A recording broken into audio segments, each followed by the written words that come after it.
Bugünkü konumuz le passé composé. Nous allons voir la formation et emploi du passé composé. Commençons par la formation.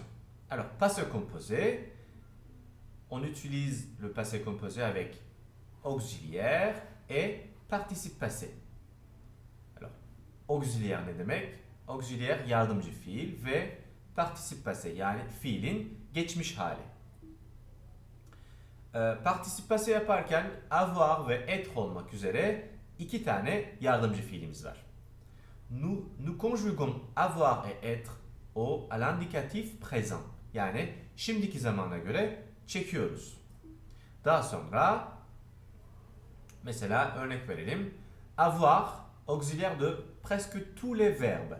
J'ai mangé, nous avons voulu, elle a fini, tu as marché. Tu as marché.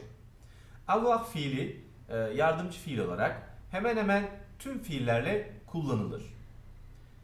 Gördüğünüz üzere önce avoir fiilini présent'a göre çekiyoruz ve daha sonra da bizim fiilimizin yani aksiyon fiilin participe passésini yani geçmiş halini ekliyoruz. J'ai mangé.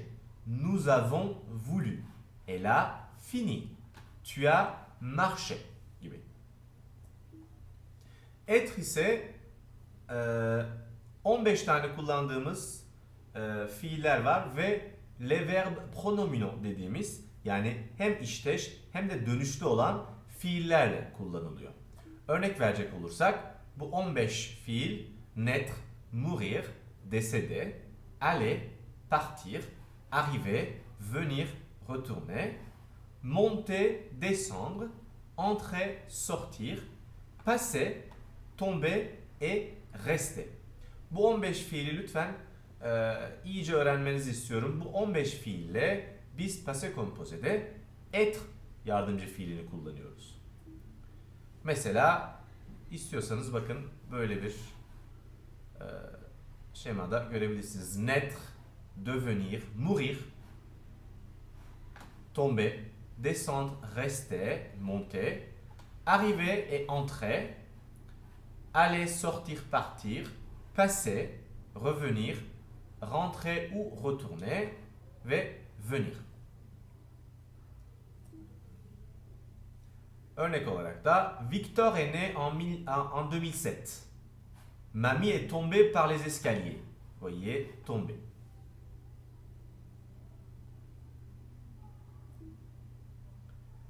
Auxiliaire être yine devam ediyoruz. Örnek olarak les verbes pronominaux yani dönüşlü ve işteş fiiller. Les filles se sont baignées dans la piscine. Gördüğünüz gibi les filles se sont baignées dans la piscine. Bizim yardımcı fiilimiz se sont baignées olarak kullanılıyor. D'accord? Yani yine participe passé'den hemen önce. Ya da şöyle bakalım. Gilles s'est rasé.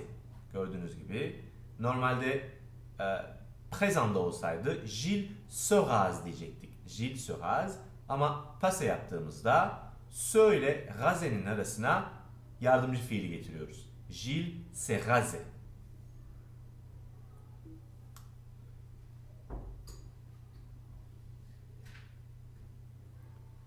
Le participe passé auxiliaire être. Le participe passé s'accorde en genre et en nombre. Les filles se sont baignées. Gilles s'est rasé. Vous voyez, les filles, donc on rajoute E parce que c'est les filles. Et en plus, on rajoute S parce que c'est pluriel. Gilles, c'est un homme. On rajoute rien.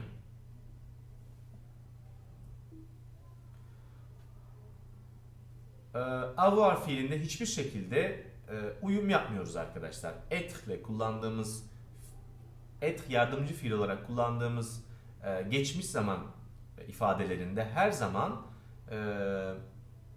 sujeye göre yani özneye göre biz pluriel mi, feminen mi, singulier mi olduğunu belirtip yani belli edip daha sonra da onun için uyum yapıyoruz. Ama avoir'la kullanılan hiçbir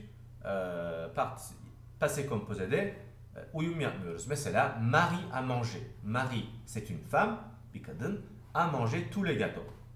Yani burada hiçbir şekilde uyum yapmıyoruz. Mesela yine gördüğünüz gibi les enfants ont raconté une histoire. Yine aynı. Raconter fiili avoir'la kullanılıyor. O daha önce görmüş olduğumuz 15 fiilin içinde değil ve dönüşlü veya işteş bir fiil değil. O yüzden hiçbir şekilde uyum yapılmıyor. Bunu geçiyoruz arkadaşlar. Evet, le participe passé formation. Şimdi biz le participe passé'nin formasyon aslında daha önceki derslerimizde görmüştük. Yine de üzerinden geçelim bakalım. Ö'erle biten fiiller çok basit. Ö ve er atıyorsunuz. Yani şu ö'erle biten fiillerde ö ve er atıyorsunuz ve e accent aigu getiriyorsunuz. Mesela j'ai mangé, je suis allé de olduğu gibi. Tamam, bu çok basit ve ö'erle biten tüm fiillerin participe passé'leri bu şekilde yapılıyor. İ'erle biten fiillerde genel anlamıyla j'ai fini, j'ai réussi. I ve er, daha doğrusu sadece er atılıyor. Elimize j'ai fini, j'ai réussi alıyor. Ir, oir ve re olan fiillerde ise bunlar irrégulier. Bunlarla ilgili sizlere daha önce bir liste vermiştim. Onları öğrenmeniz gerekiyor. Çünkü bu liste çok uzun bir liste değil aslında ama yine de öğrenmeniz gerekiyor. Bunlar için mantıklı bir açıklama maalesef yok. Mesela apprendre fiili için re ile biten bir fiil appris. Connu, connaître fiili, dire, dit, offrir, offert. Şimdi negasyonu nasıl yapıyoruz? Yani olumsuzunu nasıl yapıyoruz? Aslında bu çok önemli bir konu. Biz ne pas bakalım. Elle n'est pas rentrée de Paris. Şimdi ne ve pas'ın arasına veya ne jamais, ne rien, ne plus'un arasına her zaman çekimlenmiş fiil gelir arkadaşlar. Ve burada da baktığınız gibi biz être ve avoir fiilini çekiyoruz. O yüzden elle n'est pas rentrée de Paris. Gördüğünüz gibi ne ve pas'ın arasına être fiilinin çekilmemiş hali geliyor. Ve daha sonra pas'dan sonra ise biz participe passé'yi ekliyoruz. Ya da burada olduğu gibi ils n'ont jamais pris de vacances. Tamam? Ils n'ont jamais pris de vacances. Negasyon da bu şekilde oluyor. Interrogasyon için arkadaşlar zaten bu konuda görmüştük. Bu konuyu da geçiyorum. Adverb yani zarfları nasıl kullanıyoruz? Zarfların yerleri passé composé'de avoir ve auxiliaire ve participe passé'nin arasına geliyor. Burada olduğu gibi bakın. J'ai beaucoup aimé. J'ai beaucoup aimé de diyebilirsiniz. J'ai beaucoup aimé. Ya da il a souvent parlé de son enfance. D'accord? Il a souvent parlé de son enfance. Burada mesela j'ai bien mangé de diyebilirsiniz. Bu şekilde dediğim gibi adverb kullanmak istiyorsanız yani bir zarf kullanmak istiyorsanız yardımcı fiille participe passé'nin arasına getiriyorsunuz bunu. Les adverbes de lieu après le participe passé, bu zaten nedir adverbe de lieu? İşte yer bildiren zarflar dışarısı, içerisi veya diğer her türlü yer bildiren zarfları biz participe passé'den sonra kullanıyoruz.